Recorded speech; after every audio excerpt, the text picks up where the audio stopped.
just like that, joining us now is our good friend Brandon Stroupes. We expect his brother at some point as well. We'll see about that. But he's alive. Both of these guys were in Las Vegas, and they are now. So what? All night? We're popping you on right now because we have sent out the bat signal for you and your brother. You have answered, and then you started talking about telling us funny stories about your trip and your travels, and I don't want to just waste that all off the air and then try to say it again. So, what's your last 24 hours been like? I guess maybe 48 hours. I think so. I got into town on Saturday around noon, and then we had an Adidas event. So they sent us to the store first, and then they equipped me and Bobby with, 6 bags of stuff. And then we are idiots, and so we decided to walk from there to the other side of the strip. I think it was a mile and a half with all that stuff. It was terrible. So we went to an Adidas party that night for a while. So wait, let me back up. 6 bags of stuff. That sounds pretty generic. Like, what do you mean? Whatever we wanted, really. I didn't feel like I was qualified for that, but I got under Bobby's name, and then we just had a person assigned to us. It felt kind of strange, and they said whatever you want in the store, and then we walked out with all these bags. Now we should have put that in a cab, and then we didn't do that. We decided to walk the strip with our old shoes, 50 pounds of stuff probably. My elbows were shaking. It was like doing a farmer carry for 2 miles. This is really dramatic. Come on. Yeah, I had double the bags you had. Hold on, I got stuff. I'm trying to get my Bluetooth. Chaos. Hold on. Tell him to fix his mic, Blake, or if you can. I don't know. It sounds a little tinty, but if this is what we got, then this is what we got. This is what we get with Blake, not setting this stuff up ahead of time. What do you mean? Why is it so dark in there? It does look dark, and you have sunglasses. How you feeling? It's a hard time, Dan. Okay. You want me to go shut? Are you in a child's playroom? No, it's fine. No. We're just. This is perfect. Yeah, you're all hungover. We're expecting that you're hungover. I don't know. I'm not. Well, we're all doing our best right now. Of course, Bobby and Brandon. It is those two who took a scrawny little unathletic 12-year-old boy and molded him into the greatest quarterback in the NFL. If only they had met you earlier, Jake. I know. Yeah, I'd be doing a podcast with 3-time Patrick Super Bowl Mahomes, and right. You'd be out there just killing it. I tell people all the time, nothing we do is impressive. Like trying to do all this stuff with like me or Brandon, that would have been impressive. So let's go timeline. Brandon was starting us out at the Adidas store. Yeah, go ahead, Brandon. And then we went up to, there was an Adidas event, so we went up to the top of that hotel and hung out with those people, ate and drank a little bit there. I don't even remember. Oh yeah, then Bobby decided to go on a blackjack run where he was paying the casino to stay there for a while. we ended pretty late that night. Things went better on Sunday for me than they did on Saturday, but sure. Yeah, I mean we did not get deterred at all though. We just kept losing consistently, and I thought I'll start my techniques here, and they ended up. I just put it all on roulette at the end of the night, and we got always smart. Yeah, always smart. So a smart play. Yeah, I was on. He was in the high roller area there, so I just went for a walk. I was really, really out of place and all that stuff. And then Saturday we woke up and found our way to a watch party. And that was outside. It was 40 degrees, so it was really, really cold. And there was you guys deal with this all the time, but all the beat down people with Bobby trying to take pictures with him and stuff, make him feel like a celebrity there. They announced him, the DJ announced him, had him come up in front of everybody, everyone's clapping and cheering. I'm like, it's just for Bobby. Yeah, it's kind of wild. Yeah, I went up there. So we get to this part. First off, they did a really good job because everything was kind of sold out in Vegas, and the way these things always goes, I never really know what I'm going to do. Am I going to go to the game? Am I going to watch party? Am I going to go to the after party? You know, what's available and all these things. So my kind of what I wanted is I wanted a hotel room with the team, and then I wanted to be able to celebrate if we win, and that's an if, right? So those are the two things I was counting on. The game we were going to figure out. We got invited by some fans to come to the Chiefs official tailgate at Virgin Hotel, and it was really, really well done by Lot J Production and those guys. And I'm talking full buffet, everything you could eat, drink, and a huge movie screen. Well, we get there, and I don't know anybody really. I just know the guy Larry that reached out, and the DJ had these. We were freezing, first of all, and the DJ had these custom leather jackets. And I went up there and I said, "Hey man, how much are these jackets?" And he's like, "Hey, what up?" And then all the air horns go, "Dur, dur, dur, dur, dur, dur. It's Bobby Stroupe." And I'm like, "What are we doing?" It just got anyway. And then I don't know, things kind of took a turn from there, but it was really lively and really cool to experience that with a big group of fans. I've never done that before. Can you mark that, Blake, so we can have a sound effect? Yeah, there you go. Yes. Future. Yeah. And then I think there was 5 49ers fans that paid to be there, and so the game was not fun until the very end. They just did not play well. It was super anxious. Bobby's pacing around the whole block, the whole game. It was pretty intense. The 49ers fans are in our face, going crazy. It was just a really sad environment until they walked it off in the end, and then everybody went crazy. I thought the fight was going to break out. There was people screaming directly in the Niners fans' faces, like really, really close. So got really, really wild from there. And then we headed to the party, I guess. Right, Bob? Yeah, man, it started to get really aggressive. We were at Irish Exit, got out of there. They're like, "Hey, we're all going to leave together." I'm like, "Yep, see ya." We took off and headed to, it was at Resorts World, to go to the after party, and then met up with the family. And man, what was coming next, we could have never predicted. I had no idea how all those people were connected, but things got really crazy. Really. Okay, let's elaborate. Yeah. Okay. So it was at a big club, so they rented out the whole club. They rented out the whole Bobby Stroupe. Yeah, it was like half of the whole casino, but then we have unlimited food and drinks. They're all going off, and then Ludacris was performing first, so he goes on stage, and the players are all behind the performers, and so Bobby kind of strong arms us with. I think we were with Patrick's dad, LaTroy, and some other. So we get through the security line to get up there with the team, and so our little corner is what was Matt Nagy. The Kelsey's mom, Jason, was over there with us. Yeah. Hold on.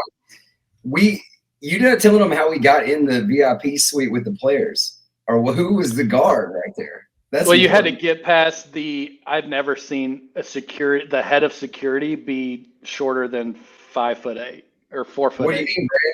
They had a really small man. They had a really small man running the rope. Why don't you elaborate further? I can't. No. He looked like Mr. Clean, but like a miniature version of him. He was controlling the flow of traffic. This is when I thought that we're in a total twilight zone, because we get to the front. I start telling everybody, "Hey, I got to get Pat Senior to Patrick," and okay. So I mean, this is a crowded indoor concert venue, and we're just trying to get through people to get to the stage. It's just the players up there. We finally get to the front. We got Senior. LaTroy Hawkins is Godfather, Brandon, and that's our whole, and Joey Festi, the investment guy, and so we get up to the front, and then I look, and the dude that is the gatekeeper, he's probably 3'4". He's got a flashlight. Who are you? Huh? Yeah, he's bald. He's Mr. Clean. Okay, so I'm mini me right here. It's full suit, flashlight, giving me the "Hey, buddy." And then I'm like, "Look, this Pat Senior," and then Creed Humphrey comes over the top and is like, "You let Bobby in." And the guy was like, who's Bobby? And he's like, he's the head trainer. And they said, for who? And he said, for everybody. I was like, yeah. And, and then the guy was like, let Pat Senior in. Then these girls jumped in front of us, and the guy head of security is like, you got to wait right here. So we waited about 10 minutes, and then they let us in. And then when they let us in, we're on this corner, like Brandon said, and it's Patrick's family, Jason Kelsey, let's see, Matt Nagy, and then all the offensive linemen. And then all of a sudden, man, before I know it, like Miles Teller and Sean White are down on my feet because I'm standing on a ledge. I'm like, what are you guys doing here? What is going on? And then Taylor Swift is right beside us. And dude, it just things went to the moon after that. It was wild. Actually, I was talking to Sean White, and I was like, that's a nice guy. Who is that? And Brandon's like, that's Sean White, you a-hole. Why? I don't know. Not an X Games guy. I mean, I guess I just didn't suspect him to be in the Chiefs. I don't know. I don't know how he's connected, but here we are. Didn't he have like he had like a pot thing, right? Like, oh no, you're like, oh really? Sean White was using pot? This guy? Can't believe it. The snowboarder? Yeah, that's like that comes with the job, right? Yeah, I was gonna say it's So how okay, so yeah, I guess having one of Pat Mahomes' family members is a good way to get through. That's a solid pass. Is to get somewhere. Yeah. And then, how late does this thing go? I got home about 6:30. Huh? Bobby got home at 6:30 a.m. I took an Uber around 2:30 or 3. So Ludacris came on, then we had Chainsmokers did something for 2 hours, and then we had Post Malone. And I got to I've seen them before, and that is that's exhausting. Yeah, they do like every song that is not theirs, and then at the very end they hit you with the whole backseat of my Rover stuff, and we were all just kind of ready for that to be over. It's so loud. They're good DJs, man. The guys love them because they get to go up there and do the turntables with them and request songs, and they do know how to put on a party. I mean, they did bring some good energy, and also I think they were buying time because I don't know if they could find Post Malone if he was there yet. So Post closes it out. Post closes it out, man. That was really cool. He was amazing. Chainsmokers did play a Taylor Swift song, and she kind of came forward. There was a bar between us and like the other players, like Patrick's people and all them were sitting kind of behind. So she came up for that, and then Post Malone got out there. He was still repping the Cowboys 100%, so he wouldn't take the jacket off. And then Brittany had to come up and gave him a Chiefs jacket, and he said, I'll only do one song with that. I'm not wearing that very long. I saw that. Yeah, and then he got done. He got done right at 2:15, and then it started clearing out to go to wherever Bobby and them went. I have no idea where they were. I saw things go in a certain direction, and I just chose to sleep so I could wake up and pay all our employees from the airport. Yeah. Jason Kelsey had on that wrestling mask. That's yeah, he came through security the last time, and he had that mask on. He kind of wild over there. Yeah, he was sitting directly to our right. So we were sitting by Donna, Kelsey, and Randy Mahomes, and Jason Kelsey and his parents. And man, that guy was ready to go. I mean, it looked like it. Well, the bottles they had 10 bottles of whatever. All the mixers were out there. They had a tray of 50 shots at a time that they would load up. People are bringing champagne out every 15, 20 minutes. It was hard to stay in a right state of mind to finish that party for sure. And I'm looking at Patrick, and he's like, he's just trying to make it. He knows what he's in for, because he told me before the game, he said, man, I've got to go to Disney because it's tradition, and if I feel like I don't do that, then I'm superstitious. So he's trying to pace himself. You can see it, and then all the people. But man, that guy is. It takes more grit, I think, to do what he's done the last 2 days than to win the actual Super Bowl. So, like, they send you to Disney the literal next day? Oh, Dan, he had to be at Disney at 8 a.m. 8 a.m. He left before we did. I remember seeing pictures of him last time walking around with the first kid at 10 o'clock in the morning at Disneyland, and he just looked. I'm like, I know that look. What do you get paid for that? That's like, it can't be worth it. I don't know, Dan, but I will tell you that it had to have been worth it because he did it. And I know that Disney, I mean, they're pretty serious about this as part of their gig. And I mean, he's done it. This is his third time. He does it every day. You got to be there at 8. You do media all day. And the thing is since they're owned by ESPN, you got to do legit interviews with ESPN when you're there. Yeah. And he did. But for him, I mean, look, it's an opportunity for him to represent his brands. So it's kind of a 5-1. You know, he's doing some obligations that he was going to have to do. He was going to already probably have to do media anyway. And the kids love Disneyland, so they get a day with Brittany to go be at the front of every ride, and they're old enough now. It's a cool day for them. I just think let's buffer day. I need one day. Yeah, I don't think Dan would deal. I was going to even say, I mean, frickin' Brandon should have a buffer day on paying, just payroll and all that kind of stuff. I agree with that. I agree. Like I need a buffer day, just if we just go watch to the Austin, game. watching the game. I couldn't believe I had to get up the next day because I got to bed late. It was like 11:20. Yeah, it was incredibly late. You had 3 drinks. Yeah. Oh my gosh. Wow. Yeah. They were solid drinks though, for sure. Yeah, man, that's amazing. So, do you really think? So I was watching him on one of those ESPN interviews the next day. Is that me? We're good. Would they have had I can't remember who the Chiefs played. Okay, had the 49ers scored a touchdown in overtime, Pat Mahomes said they would have gone for 2. Yeah. Do you buy that? Absolutely. I mean, I think that the what we did see in this game, I think the game started the absolute worst way that we could have imagined. It was almost as if, okay, what do we not want to do in the first and second quarter from a standpoint of the tempo of this game and how we want it to be? That was all the things that we didn't want to happen. We thought we matched up better with them on the offensive and defensive line. And quite frankly, I think we do if we just don't get smoked physically. And I think at the end of the game, we showed that. However, we know how dangerous their defensive line is in certain situations, especially if they know what you're limited to be doing. And I think that that's one of the reasons why you have that mindset going in. Plus, when we're in the playoffs and Patrick is basically a quarter running back, I mean, literally looks at himself as 25% running back in these playoff scenarios, that opens up your playbook to a lot of design runs. And I think you saw 3 triple option plays legitimately ran.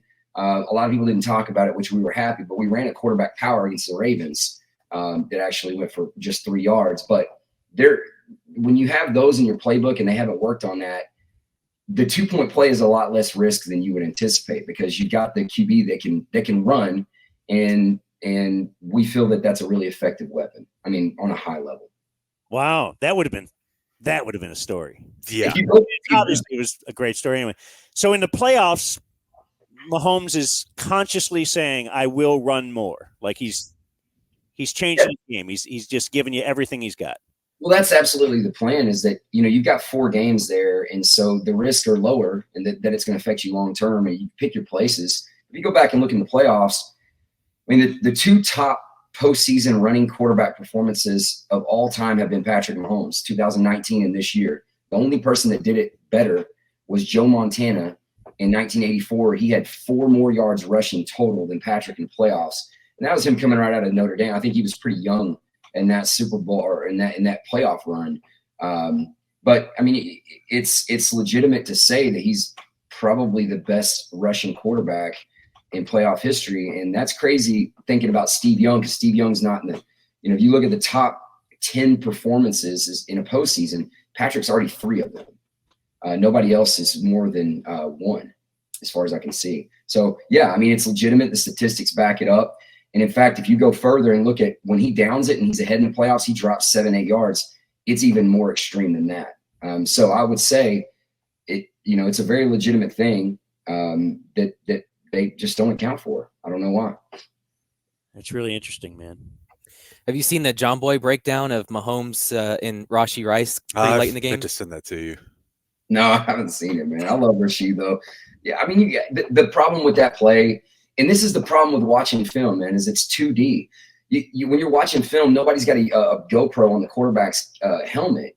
And yeah, he looks open if you're John in section 144, seat 7. But if you're Patrick and somebody's got a 12-inch hand in your face and you're running to the left and you're going to get picked off, you're not going to get enough on it, then you got to eat it or you got to throw it to your guy that's across. So it's about mitigating risk, man. And he looked wide open, but the line of sight wasn't there and the timing wasn't there to make that throw. And sometimes you got to talk to a receiver like that. But if your receivers aren't getting pissed off when they're wide open in the Super Bowl, you got the wrong guys. No, I think it looks, I guess, bad from surface level, but you consider the circumstances, and you'll see in the video, the snap kind of rolls to Patrick. So there was no way that he could have gotten him the ball. But I actually thought it was cool that he's got a receiver kind of going off, and Mahomes is like, "Hey, go right to him." Well, yeah, both really. He yelled, he rolled the motherfucking snap. Yeah. And then they go to him on the first play on the next drive. Yeah, Creed told me too, man. He said, like, somebody's tweet, it was one of the funniest tweets I saw. It said, Creed, and then it had like song lyrics, and it said, "Can you snap it higher?" Funny. So I talked to him about it after the game. He's like, "Dude, I don't know what's going on with the snaps." He's like, "But I know this: when I snap it bad like that, then," he's like, "Fred Warner paid for it a few times," and I think that's probably right, man. He's a really aggressive blocker, man. He's got to be one of the best centers in the game, and those things are tough to overcome when you take your eye off the defense for a second. They can really play games with you, and I think a couple times on those low snaps they switch some coverage, the safeties and backers, and it can jack with you, as far as what you thought you were about to do. Well, yeah, what I was going to say is I thought it was cool that he's MFing Rice, and then 5 minutes later, all right, here's the ball. Like, there's no drama, and it's just kind of, let's hash it out, let's get it out of the way, and then let's get back to ball. I thought that was really cool. Yeah, man. And now seeing him manage those types of personalities his whole life, he's really good at it, and he is a peacemaker. And man, Rice is going to be so good. He's going to be really good. Second best receiver to come out of the Richland Rebel. Jake went to his high school. Yeah. Very cool. He's always had that bar. I might be number 2. Somebody told me he couldn't get the number. He couldn't get the number he wanted at Richland because it was retired. Yeah. Thanks, Brandon. When you talk about handling the drama and all that, like just Kelsey and Andy Reid too, man. Just that's, we're watching that like, oh my gosh, what's going on there? And apparently nothing. Travis, emotional guy, man, and Andy's a stoic, and those are two contrasting personalities in high stress situations. But everybody through things like that, I think it's just best expected that all those things are true, and you just move on, right? I mean, if you're a big time player like that, you want the ball, and I think he had one catch going into halftime. Everybody knew that wasn't going to stay, but I would point people to I believe it was the field goal drive to tie it. Travis caught just a simple cross route, and he hit a speed of 19.8 or something like that, which is the fastest I think he's ran in a game in 5 years to get to that corner on that. It was like a 28-yard gain. And at that point, I really felt like there's no way we're going to lose when you have that type of effort and situation from him, because that's kind of where we've been wanting to see. And for him to make that play, man, I think it put a lot of life into that offense, to be honest with you. You think there's any shot like Andy Reid retires, or, you've heard stuff like that? I suppose if you thought there was, you probably wouldn't even tell us, would you? No, I wouldn't tell you, but at the same time, I really don't. I really don't think either one of those guys have that in their plans. I don't sense that. Travis loves the game. He loves Andy and Patrick, and then Andy Reid is. Why would you stop with this group right now? I mean, at some point, this core group is going to have to change the way time works, and there'll be considerations, I'm sure. But man, this group is still intact. There's just no reason to walk away from it. Yeah, how where's he on the Shula all-time win list? Because obviously that's the Belichick thing. Yeah, he's got to be right up there. That's tough. Look, 30 behind, right? What's that? I think he's only like 30 behind.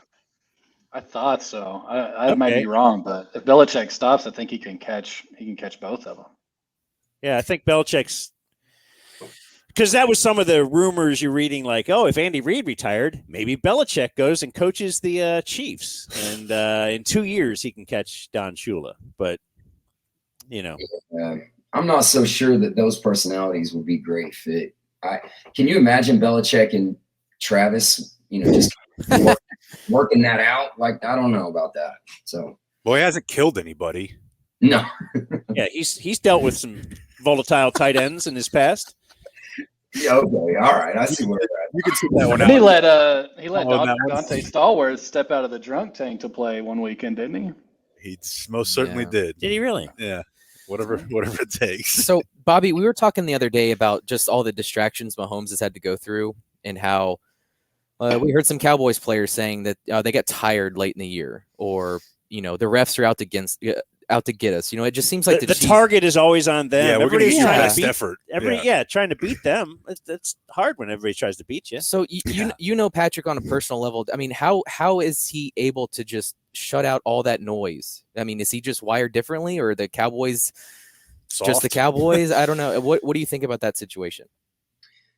No, I don't. I think it's unrealistic to shut out the media. I think that's an expectation that you put on yourself. That's, I think, a lot of stress. I think a better way to do it is filter it. You got to have people around you that you trust, that are going to filter that information to the things that are actually going to have a positive impact on you, or be used for good. So, yeah, the Cowboys have a lot of national media, but when you've won the Super Bowl and you've won the MVP, you're going to have that same level of intensity on yourself as any other team out there. And he just does a fantastic job of filtering it.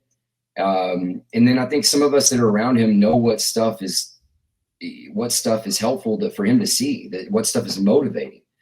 I think every person that plays that's on this level is a human being that does want people in their corner, and they do feel that support, and they do appreciate it, and they vocalize that. They know that those battles aren't for them to go and take on in the media. And they know there's things that they can't say that they may feel, and it may be transitory. They may not feel that way later. But I think it's like a lot of important political issues, and that to just say that you just completely ignore it and shut it out, I think is creating a bigger problem for you. I don't buy into that for a second. So I think you do need to have a method, and you need to have an approach. And for Patrick, it's filter it, use it for motivation, focus, and then when you win, you let him know. And he does that, and he's very subtle with it. Has he done that from day one, or has he had to learn this? He's had to learn it. I don't think it's a natural thing. And Patrick is a bit of an introvert in a lot of ways. And, he just disrespect really, I think just like anybody, it doesn't affect him, but it upsets him. It's not a way that he deals with people. And so I don't think it's something that he appreciates. And everybody can say that. I know that sounds really cliche, but a lot of personalities are really sensitive to negative talk and disrespect. And I think you guys have seen a lot of them, and a lot of them in that Hall of Fame mode. And nobody was more sensitive than Tom Brady and Kobe, and probably not as Kobe as much as Jordan. But I think Patrick can be that way. I mean, we've seen him. We've seen him act out when he has success. He'll keep his mouth shut until that point, but you can tell those things affect him. And I can't tell you how many of the Chiefs players on Sunday night were like, bro, we love your Twitter because we can't say that stuff. And these guys, they're like, we talk about it when the game's over. Like, so-and-so said this now, and all these shirts they make with the 0 sacks or all these things over the years. It's not just me. It's the media does. These things motivate the players, period. And to say that they don't, or that they're a level above that professionally for any team, that's nonsense. I won't buy it for a second. I did love you putting Dan Orlovsky in his place. Oh, that was recently. A long time coming. What was that? He had him. Bobby, you'll probably know better. You have the receipts, but Orlovsky put him third in his postseason quarterback rankings, and then right after the game says Mahomes is the greatest player I've ever seen. Man, there's a lot of guys in the media I respect. Colin Cowherd, of all the things, at least when he talks about a bad take, he's like, this is how I arrived at this. But then you got people that are just mean or stupid or reckless. And man, there's no reason to be that way. It's okay to pick against people, but I don't know. Go ahead. Did Troy Aikman reach out to you, Bobby? Uh-oh. I was going to mention that is a sensitive topic right there, folks. Okay, hold on, man.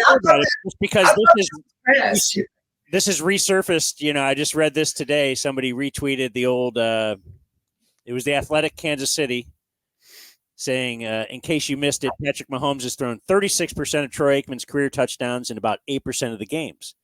And Troy Aikman quote tweeted that, saying, in case you missed it, talk to me when he has 33% of my Super Bowl titles. Mm-hmm. So I did. He did a. So unfortunately, I picked up on Troy kind of had a negative tone, you know, kind of this, oh, you know, it must be nice to just throw it down there to Tyreek and let's just see what happens. Or if I had Andy Reid, and I don't know, it just seems like I just felt like his tone towards Patrick was like anybody could do this with this situation. You know, sometimes I think earlier in his career, Troy was very much like, man, all these quarterbacks just really aren't that good, but I would have been really good in this situation. And hope you guys are enjoying the game. That's kind of how I felt a lot. And with Patrick, with a certain type of quarterback, I felt like it was a lot more aggressive. I think he's walked that back quite a bit. But I'm defensive, man. He's like family to me. And I don't appreciate stuff like that. And when you put things out there, I mean, I was probably a little more aggressive about that earlier. I didn't even say anything. That was the furthest thing from my mind when I was trying to slap the marshmallow off of what's his name's head the other night. Just marshmallow. Yeah, whoever. But what I'm saying is that Troy Aikman, like they brought that back up and brought up that, I guess I quoted all his passing statistics last year. It was like, now he's got 138% of your passing yards and 66. So they brought all that back up. I didn't even say anything this time, but yeah, I mean, for Troy, we're at 100% now, Troy, and we're at about 480% of your rushing yards, and I think about 258% of your passing yards and touchdowns. So we can all move on. I love Troy. He's a huge part of my childhood. I know Patrick looks up to him, and let's all move on. But Mahomes has Tyreek Hill, so of course he could. No. Oh, wait a second. That's right. He actually doesn't anymore. That's pretty incredible too. I mean, that's what. You know, you point to that, like you can get rid of a Tyreek Hill and then win 2 more Super Bowls. Yeah. Which is unbelievable. Astounding. How did this current party rank amongst, since you've been to 3 Super Bowl victory parties now? I actually haven't been to 3 Super Bowl victory parties. This was just my second. My work situation was a lot different. I didn't travel to the first couple because I was working very heavily in the NFL Combine and things like that, and finishing up baseball. So, I mean, this was different. The venue last year was a huge open outdoor space where everyone was intermingling, fans and players. It was a whole different situation. Man, I got to rank this one really high. I mean, as far as things on my bingo card, you know, having a lighthearted argument with Miles Teller and, you know, talking to Shaun White and Taylor Swift was probably not something I ever anticipated happening. But just enjoying it with Patrick and, you know, being able to have a private conversation when he's celebrating was a lot. Last year was different. So I got to go with the current one because that's the most fresh for me. You got to hang with LaTroy Hawkins. That's my guy. I love LaTroy. Love that guy. I didn't realize he was Patrick Mahomes' stepdad. Or excuse me, not stepdad. Godfather, you said, right? Yeah. And he's great friends with the family. I mean, he played with Pat Sr. Dude played 23 seasons. Played a lot of them with Pat Sr. So he's a great guy. He live around here? He's in DFW, yeah. And he's working with the Twins, and so he travels a bit and does some broadcasting. There's a ton of athletes that live around here that we just don't know. Yeah, like the other day, it was Jermaine O'Neal's daughter's like an elite volleyball player at Southlake. She may have graduated now. Oh, is she? No, she's good, and they've been doing that for a while. You live here? Yeah. Maybe.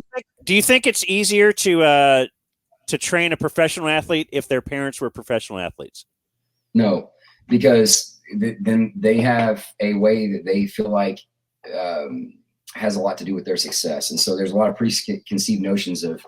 I just think in this life, the hardest thing to do is to delineate causation and correlation. And I think that when you were a pro athlete and you had success, no one's really great at understanding what caused that success or what was just correlated with it. And when your parents were pro athletes, there is an advantage of knowing and being able to live in those situations so those moments are too big for you. But on the downside of it, it's understanding what it actually takes now, different than what it did then. So not necessarily. So I guess my answer was kind of yes and no, but overall I'd say probably not. How long do you see Patrick Mahomes playing? That's a good question. He's built a little different in the way he plays the game. If he played till he was 45, I'd be really shocked. I think Patrick really values accomplishments and quality. And if he feels like he can't play the game in the way that he wants to play it, I think that's probably going to be when he's done. But this is a guy that loves his kids and family. Family time is sacred to him. And I know at some point with his son and however many kids they end up having, he's going to want to have that time with them.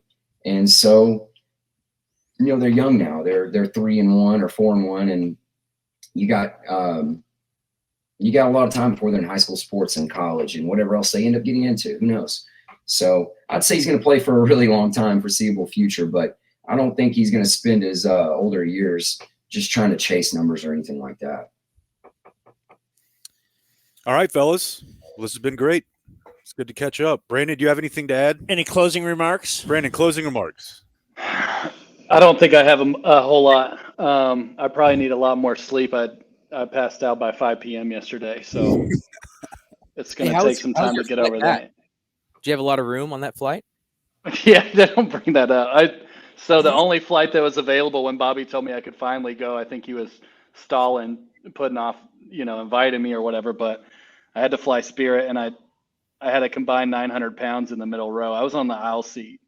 So the guy's knees were in my chair, basically. He just full spread out. I didn't want to bother him because his knees would have been inside somebody's back. So I'm just having to sit crooked, trying to deal with the flight both ways too. And then our flight on the way back didn't have no Wi-Fi. So I went to bed probably at 3:30 a.m., got up by 7, and then just had to sit next to the heavies. It was pretty tough. You and Patrick are really both heroes in this scenario. Yeah, I think. I would say that I deserve a cape for sure. I'm the star here. Yeah, I made it. He did things out there. There's no doubt. Brandon was a trooper. At the after party, the security guard was like, "Why does he get up here?" And I said, "Because he organizes the Chiefs training in Texas. He does all the logistics." And then the offensive linemen were they were cracking up. They're like, yeah. They never I told the guy I could make him taller, and he let me. Brandon. And then the rest of the night, the dude was asking me who to let in the door. I'm like, dude, this is You had to get Miles in through the line. He wasn't letting Miles Teller in. He was standing at security like, what? The security guard looked back at me and was like, him? I'm like, yeah. Top Gun. Well, not just like it wasn't just me, but I'm just saying he kept checking me. I'm like, dude, I don't think you got me mixed. He had to have me mixed up with somebody. I don't know.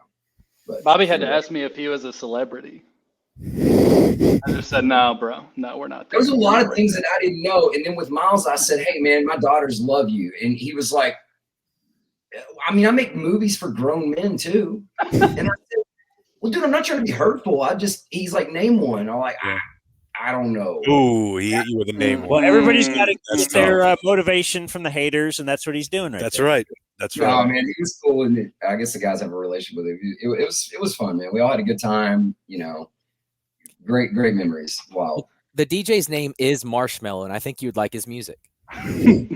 No, there's no way Bobby would like that music. That was the second location we went to, and I'm telling you right now, I didn't know who he was. I had no idea what was going on. Jason Kelsey's over here in the mask, and then you got Travis and Taylor, and it's like we're in this small box about the size of this thing up here. And it was just madness. I didn't even know. I was really confused as to who he was and why he was there as well. I don't know. Well, Bobby State, when he left the first party, we were going through this high stakes room on the way out, and there was people in there that had never seen a football game. I had Asian people in there, and he's got the belt screaming at everybody. We won the effing Super Bowl. And you're supposed to be really quiet in those rooms, and he's screaming, and they're trying to get him the hell out of there as fast as they can. And that's when I knew I didn't need to get in the second car. to go to the second party. I was going to let them have that, but then it was it was time. Brandon was displeased with what I was saying to him from the car we were in. And I had the belt though. I had the power. You had the belt though. That's all that mattered. Marshmallow, was See, that Fortnite. the first ever Fortnite concert? Yeah. Oh, cool. A million people went to that, something like that. It was popular. Yeah. Inside the I game. was there. Big fan. You guys aren't on Fortnite? On Fortnite? Is that a thing you say? Jeez. You do weed. Do you? Yeah. All right, you guys get some rest. Do you do dope? We'll catch Thanks. up I'm soon. gonna get an 8 Elite Light Lager to celebrate. Hey, man, we're moving on. We love Troy. It is what it is. Yeah. That's the All right, past. see you We look guys. to the future, all of us, right? That's right. We're all looking forward, and That's right. good times are ahead. See you, fellas. All right. Thanks, All right, bye, guys. Guys. All right, there they are, Team Stroop. the Stroop brothers.